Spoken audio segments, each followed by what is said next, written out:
demonstrating how to make a chart to go with all of the data tables that we've put together here. And so up until now, we've had our raw data. We sorted it into ascending order by age and decided which kind of class categories we wanted to put everybody in.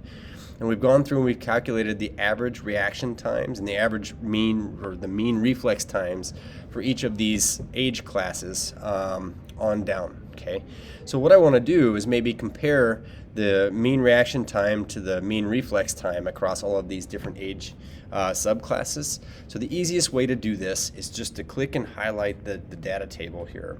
The important thing that I want to make sure we do is include all of these subheadings up here, because if we don't do that, then we're going to need to add that into the X and Y axis of our graph. If we do it now, it's going to go ahead and do that for us. So what I'm going to do is I'm going to go ahead and grab for my ages subheading all the way down to the bottom of my table here, highlighting both the mean reaction times and the mean reflex times.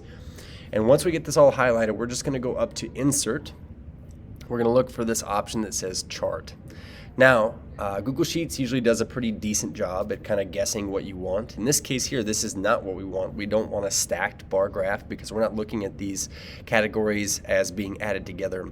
So what you're going to notice is over here on the right, you can choose your chart type. And what I'm going to do is I'm going to scroll down until I get to a column chart here. And I'm going to select this one here. And so what's really neat about this, I feel like, is because we included those table subheadings, you're going to notice that the X and Y axes are already labeled. The only thing that's not labeled here is the y-axis, and we can go back through and catch that now. But you'll notice that we've got a table or a chart title up here, so mean reaction time and mean reflex time. I'm going to double click on it here and change the word "and" to "versus." Because I'm comparing the two. But you can see in blue here we have our mean reaction time, and you can see our mean reflex time in red. And one of the first things we'd want to do is maybe just like draw some conclusions from this. And so what we notice is maybe across all of the age categories except for the 0 to 5 age category, the mean reaction time was much longer than the mean reflex time, which would indicate that reflexes just simply take a lot less time to be processed. It gets sent to your spinal cord and right back. It doesn't go to your brain for processing. And you can even see if you compare your reflex times across all age groups, that stays pretty uniform.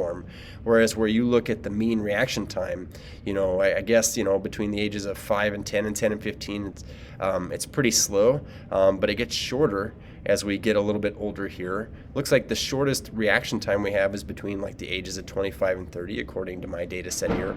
And then it starts to go back up again. Why might that reaction time be increasing as we get older and older in life? And you can speculate on that with respect to the data that you're seeing here. We've got some evidence, okay? Really quickly, to label your y-axis, what we're going to do is we're going to head over to our chart here, and I'm going to click off of Chart and Axis Titles. And I'm just going to go down to vertical axis here. And as I open this up, it should give me the ability to label it here. So, you know what? Let's go to Setup here. Setup, Customize, Vertical Axis. You know what? It's right here, Chart and Axis Titles. So if you go to Chart and Axis Titles, we can open up this little pull-down menu here. And if you click on it, you can highlight your vertical axis title. And what I want to do is I want to label this. So this is a time, and I'm going to put in seconds here. And you'll notice that it'll pop up over here on the y-axis, but it's very important that we get that time in there, okay? So important that you guys can highlight the columns of data for which you want to create a chart. You should be able to change your chart type to be an appropriate type of chart and label out your axes. And then the last thing, which is going to be the most important thing, is to draw some conclusions from your evidence or your data here. So what is this chart showing you, and what conclusions can you draw using evidence to support that?